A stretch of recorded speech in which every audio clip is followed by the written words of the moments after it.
वैसे बॉलीवुड का अंडरवर्ल्ड से रिश्ता कितना गहरा और पुराना है ये तो सभी जानते हैं, और इसी अंडरवर्ल्ड ने बॉलीवुड से हफ्ता वसूली से लेकर फिल्म फाइनेंस के नाम पर अपने ब्लैक मनी को व्हाइट में बदलने का कितना काम किया है ये भी कहीं छिपा नहीं है। बट इसी के साथ बॉलीवुड में काम करने वाली एक से बढ़कर एक एक्ट्रेस का भी इस अंडरवर्ल्ड के साथ बहुत ही रंगीन रिश्ता रहा है, और आज हम आप सभी के साथ इसी रंगीन रिश्तों से भरे कुछ अनसुने किस्से आप लोगों से शेयर करने वाले हैं। और हाँ, वीडियो के लास्ट में अंडरवर्ल्ड डॉन दाऊद इब्राहिम से जुड़ी लव स्टोरी को देखना मत भूलना, जिसे सुनकर आप लोगों के होश उड़ जाएंगे। तो चलिए शुरू करते हैं। 60s से लेकर 80s का दशक माया नगरी बम्बई यानी आज की मुंबई में एक नाम सबसे ज्यादा चर्चा में रहा, और वो नाम था डॉन हाजी मस्तान का। तब ना ही दाऊद इब्राहिम था ना ही छोटा राजन, सिर्फ एक ही नाम था और वो था हाजी मस्तान। इस नाम का खौफ पूरी माया नगरी में फैला था। बॉलीवुड भी इस नाम से बेखबर नहीं था, और होता भी कैसे जब खुद अंडरवर्ल्ड के इस डॉन की दिलचस्पी बॉलीवुड में थी।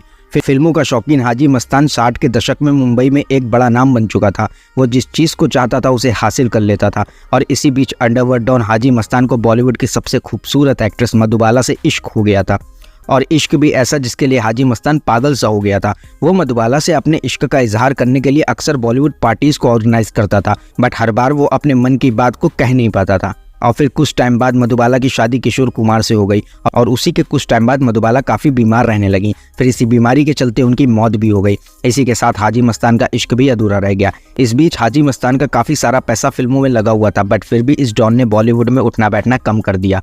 पर फिर अचानक से बॉलीवुड में एक और एक्ट्रेस ने कदम रखा, जिसका नाम था सोना, और इनकी शक्ल मधुबाला से काफ़ी मिलती थी। सोना की बॉलीवुड में एंट्री के बाद हर कोई ये बात कहने लगा था कि दो लोगों की शक्ल आपस में इतनी ज़्यादा कैसे मिल सकती है। जब ये बात हाजी मस्तान को पता चली तो तुरंत ही ये डॉन सोना से मिलने गया, और एक ही मुलाकात में डॉन हाजी मस्तान सोना को देखकर अपना अधूरा इश्क पूरा करने की कोशिश करने लगा, जिसके चलते डॉन हाजी मस्तान ने सोना के घर पर शादी का रिश्ता भेज दिया और सोना से शादी भी कर ली। हालांकि सोना का असली नाम शाहजहां बेगम था। दूसरे नंबर पर बात करें आज तक के most wanted underworld don Dawood Ibrahim की, तो इस डॉन ने पूरी बॉलीवुड इंडस्ट्री को अपना गुलाम बना के रखा हुआ है। पर फिर भी अक्सर ही बॉलीवुड की हसीनाओं के आगे ये डॉन हमेशा ही कमज़ोर हो जाता है, और शायद ही कोई बॉलीवुड एक्ट्रेस होगी जिसके जलवे इस डॉन ने नहीं देखे होंगे। पर बात करें 90s की, तो एक ऐसी एक्ट्रेस भी है जिसके चक्कर में दाऊद इब्राहिम ने कत्ल तक को अंजाम दिया था। जी हाँ, और वो नाम है अनीता आयूब। अनीता आयूब पाकिस्तान की एक ऐसी मॉडल थी जिसने बहुत ही कम समय में अपने हॉट फिगर और खूबसूरती के दम पर पूरे पाकिस्तान को अपना दीवाना बना लिया था। इन्होंने मॉडलिंग के कई प्रोजेक्ट्स किए, और धीरे धीरे इनकी खूबसूरती की खबर दाऊद इब्राहिम तक पहुंची,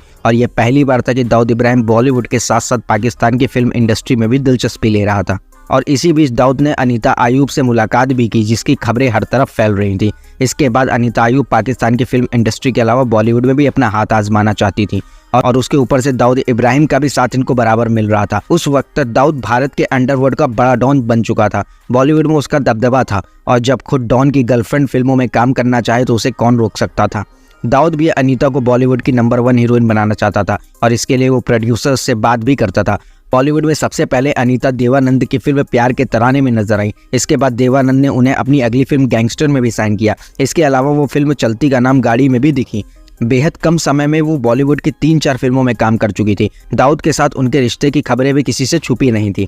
कहते हैं अनीता को फिल्म दिलाने के लिए दाऊद ने फिल्म डायरेक्टर जावेद सिद्दीकी से भी बात की थी, लेकिन जावेद ने दाऊद के कहने के बावजूद अनीता को अपनी फिल्म में रोल नहीं दिया था, जिसके बाद जावेद दाऊद के निशाने पर आ गया। माना जाता है कि थोड़े समय बाद ही दाऊद ने जावेद सिद्दीकी की हत्या करवा दी। इस हत्या के बाद तो दाऊद और अनीता की चर्चा बॉलीवुड से लेकर पाकिस्तान फिल्म इंडस्ट्री में जबरदस्त तरीके से फैल गई। डायरेक्टर प्रोड्यूसर ने अनीता से दूरियां बनाना शुरू कर दिया, उन्हें फिल्में मिलने लगभग बंद हो गई। दाऊद के साथ रिश्ते का अनीता को फायदा मिलने की जगह नुकसान होने लगा। पाकिस्तान में भी अनीता को फिल्में नहीं मिल रही थी, और न ही भारत में उनके पास कोई प्रोजेक्ट्स थे। इसके बाद अनीता अमेरिका जाकर सेटल हो गई, और वहीं उन्होंने शादी भी कर ली।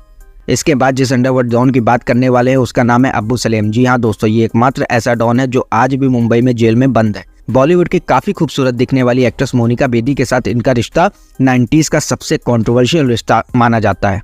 वैसे मोनिका बेदी ने खुद अपने इंटरव्यू में बताया था कि उनकी और अब्बू सलीम की मुलाकात कैसे हुई थी। उन्होंने बताया कि साल 1988 में दुबई में एक बहुत बड़ा इवेंट ऑर्गेनाइज हुआ था, जिसमें बहुत बड़े और फेमस लोगों को इनवाइट किया गया था, जिसके लिए उनके पास भी दुबई से कॉल आया, जिसमें वो भी गई थी। वहीं अब्बू सलीम की नज़र उन पर पहली बार पड़ी। इसी दौरान अब्बू सलीम ने उनसे मुलाकात की, बट मोनिका ने बताया कि उन्हें बिल्कुल भी नहीं पता था कि वो कौन है, और अब्बू सलीम ने उस मुलाकात में अपना नाम अब्बू सलीम नहीं बल्कि अरसलान अली बताया था। इस इवेंट के बाद से मोनिका बेदी और अब्बू सलीम के बीच बातचीत शुरू हो गई थी। और इसी दौरान वो अब्बू सलेम से 2 बार दुबई मिलने गई। फिर कुछ टाइम बाद जब तीसरी बार वह दुबई मिलने गई तब अब्बू सलेम ने मोनिका बेदी को अपना असली नाम और काम दोनों बताया और मोनिका बेदी ने यह भी कहा कि अब्बू सलेम ये सब छोड़कर मेरे साथ एक नई ज़िंदगी शुरू करना चाहता था, इसीलिए मैं भी उस रिश्ते में आगे बढ़ती चली गई और मुझे भी अब्बू सलेम से मोहब्बत हो गई। बट कुछ टाइम बीतने के बाद वो अब्बू सलेम के साथ रहने लगी। इसके कुछ सालों बाद मोनिका बेदी फर्जी पासपोर्ट के साथ पुर्तगाल में एक होटल के रूम में पकड़ी गई और वहीं उनको 3 साल की जेल भी हुई। इसके बाद उन्हें वापस मुंबई लाकर जेल में डाल दिया गया और 2009 में अपनी सजा को पूरा करने के बाद वह बिग बॉस सीजन 2 में पहली बार लोगों को दिखी और वहां से निकलने के बाद इन्होंने कई टीवी व रियलिटी शोज भी किए। फिलहाल अब वह मुंबई में ही रहती हैं। इसके बाद फिर से अंडरवर्ल्ड डॉन दाऊद इब्राहिम का नाम एक बार बॉलीवुड की 90s की काफ़ी फेमस एक्ट्रेस मंदाकिनी के साथ जुड़ा। मंदाकिनी बॉलीवुड की वो एक्ट्रेस थी जिन्होंने अपनी पहली फिल्म राम तेरी गंगा मैली के सिर्फ एक सीन जिसमें वो झरने से नहाती हुई नजर आती हैं से करोड़ों लोगों को अपना दीवाना बना लिया था। इस सीन को लेकर भले ही राज कपूर की तमाम आलोचना हुई लेकिन मंदाकिनी के पास फिल्मों की लाइन लग गई। लोगों ने उन्हें बॉलीवुड की सेक्स सायरन कहना शुरू कर दिया था। इसके बाद उन्होंने जितेंद्र, मिथुन चक्रवर्ती और आदित्य पंचोली जैसे कई दिग्गज एक्टर्स के साथ काम किया। यह वह दौर था जब बॉलीवुड में अंडरवर्ल्ड डॉन दाऊद इब्राहिम का काफ़ी ज़्यादा दखल होता था, जिसके चलते दाऊद को अक्सर फिल्मी पार्टियों में देखा जाता था। उस दौरान दाऊद और मंदाकिनी के अफेयर की खबरें सुर्खियों में थी, तभी दोनों की कुछ तस्वीरें सामने आ गई। इसके बाद तो दाऊद और मंदाकिनी के रिश्तों पर मोहर सी लग गई। मंदाकिनी ने उस वक्त भी इन खबरों को बेबुनियाद बताया था। उन्होंने कहा था कि दाऊद के साथ मेरे संबंध केवल दोस्ताना थे, लेकिन 1993 के मुंबई ब्लास्ट के बाद दाऊद देश छोड़कर चला गया और मंदाकिनी की मुश्किलें हद से ज़्यादा बढ़ गई। उस वक्त मंदाकिनी बेंगलुरु के एक फार्म हाउस में अंडरग्राउंड हो गई। हालांकि जांच के बाद उन्हें क्लीन चिट दे दी गई। इसके बाद मंदाकिनी भी शादी करके अपनी लाइफ में सेटल हो गई और उन्होंने अपने फिल्मी करियर को अलविदा कह दिया। सो कैसा लगा आपको इस अंडरवर्ल्ड और बॉलीवुड की हसीनाओं के कनेक्शंस को जानकर हमें कमेंट सेक्शन में ज़रूर बताएं और अपने दोस्तों के साथ भी इस वीडियो को शेयर करें। इसके साथ ही हमारे चैनल को भी सब्सक्राइब कर लें ताकि इसका पार्ट 2 भी हम आप लोगों तक बहुत जल्द से जल्द पहुँचा सकें।